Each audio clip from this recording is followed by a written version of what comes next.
दूसरे दिन तो शंकर का देख भाई मैं तेरे लिए प्रकट नहीं हुआ, एक साधु ने तुझे आशीर्वाद दिया है तो मुझे साधु की बात रखने के लिए प्रकट होना पड़ा है। बोल तुझे क्या वरदान चाहिए? इसने कहा सर 2 चाहिए। शंकर जी ने कहा देख तू 2 की जगह 4 मांग ले, मैं दूंगा, पर मेरी देने की एक शर्त है। क्या शर्त है? बोले जितना तुझे दूंगा उससे दूना तेरे पड़ोसी को दूंगा, मांग ले। इसने कहा कमाल है महाराज, पड़ोसी के लिए तो मैंने अनुष्ठान ही किया है।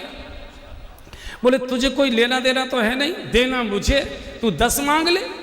इसने कहा मैं तो 10 मांग लूंगा लेकिन उससे तो आप 20 गुना कर दोगे। बोले इसमें तो हाँ ये तो ठीक है। अरे ये तो बड़ा मुश्किल अटका दिया। अच्छा 1 सेकंड रुक जाओ, क्या करेगा?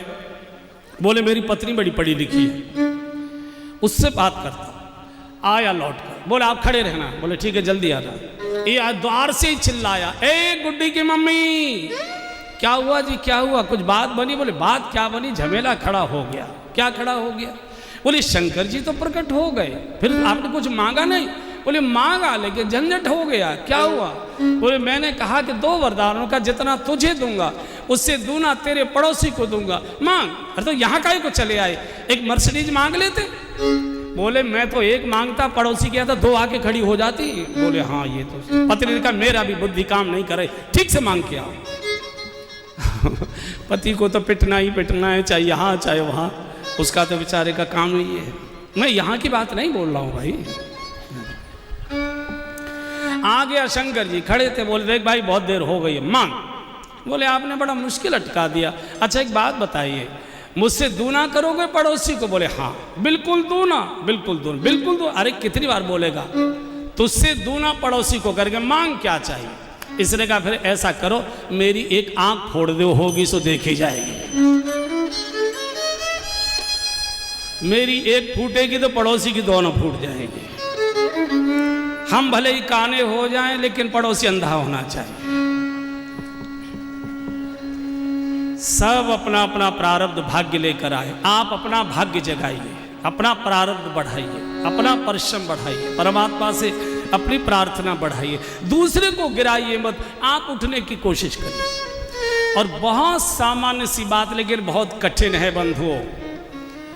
मैं नहीं कहता कि आप किसी की सहायता करें, मैं नहीं कहता कि आप किसी के दुख दर्द में खड़े हो, मैं नहीं बोलूँगा।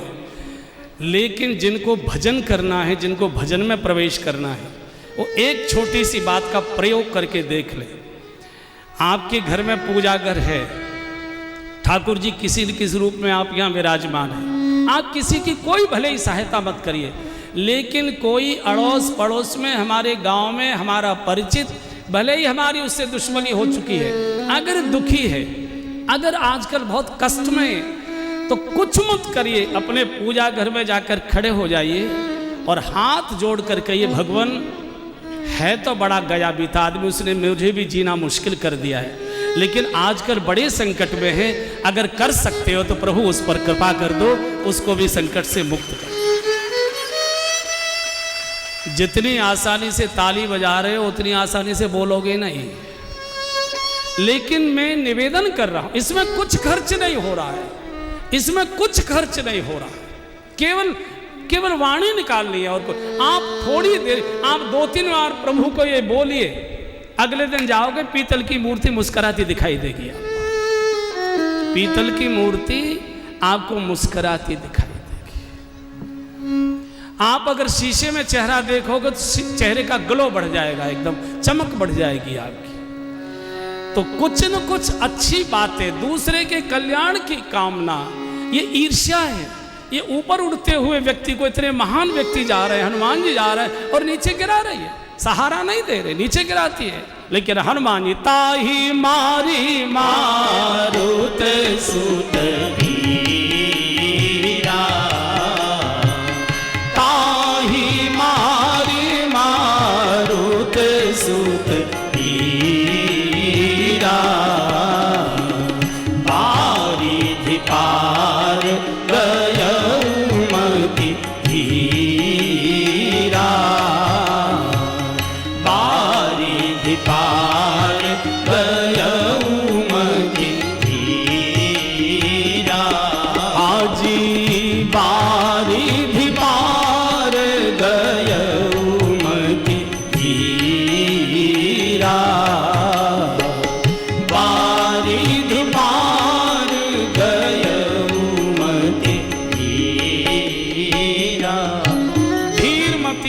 ईर्ष्या को पहचान कर मार सकता है। और ईर्ष्या मरी, भवसागर का किनारा आ गया। प्रातः काल का समय, सूर्य उदित हो चुके थे पूर्व दिशा से। सोने की लंका, कनक कोट, क्या सुंदर लंका। पहाड़ी पर चढ़कर श्री हनुमान जी लंका के सौंदर्य का दर्शन कर रहे हैं।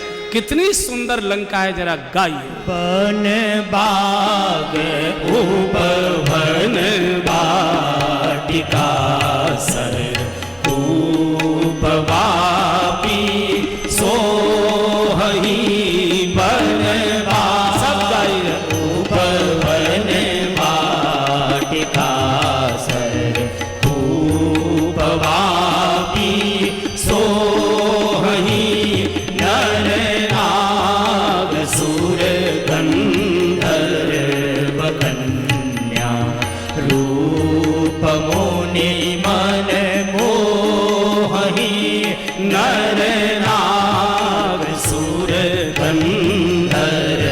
ये गायन का पाठ है, ये गायन का कांड है। सब गायन मोहि कहु माल देह विशाल शैल समान अति बल कर जही।